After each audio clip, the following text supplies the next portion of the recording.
Alors que les premières informations concernant la violente altercation entre Mamadou Sakho et son entraîneur mettaient le footballeur dans une fâcheuse posture, la réalité serait bien différente.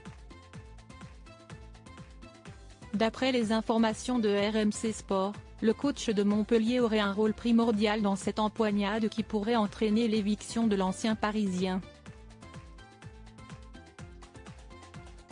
Si est une histoire qui est en train de prendre une tournure bien différente.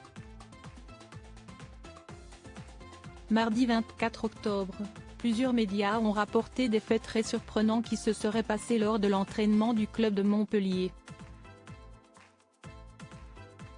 Ancien international français, Mamadou Sakho se serait empoigné très violemment avec son entraîneur, Michel Dersakarian. Une affaire très sérieuse et pour laquelle le joueur de 33 ans a été mis à pied par son club. Dans un premier temps, il est ressorti que Mamadou Sakho avait pété les plombs et s'en était pris physiquement à son entraîneur, mais si l'on croit les informations sorties par RMC Sport ce 27 octobre, l'affaire serait bien différente. Selon nos confrères, Michel Dersakarian aurait une grosse part de responsabilité dans l'altercation qu'il a opposée à l'ancien joueur de Didier Deschamps en équipe de France. Agacé par le traitement de son entraîneur à l'entraînement, le défenseur aurait quitté ses partenaires 5 minutes avant la fin de la séance. Une fois dans les vestiaires, Michel Dersakarian aurait lancé « Si est toujours la même chose, en match si est pareil ».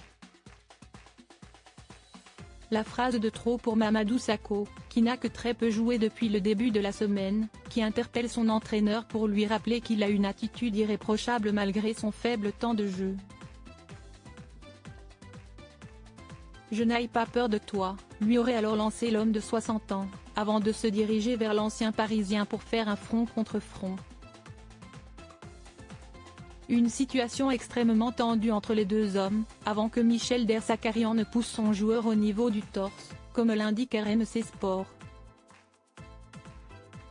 Ce serait donc l'entraîneur qui aurait initié le contact entre les deux hommes, qui ont fini par s'attraper par le col avant que plusieurs joueurs n'interviennent pour les séparer. La chaîne autour du cou du coach se serait brisée avant que ce dernier ne tombe par terre lorsque Mamadou Sakho l'a lâché.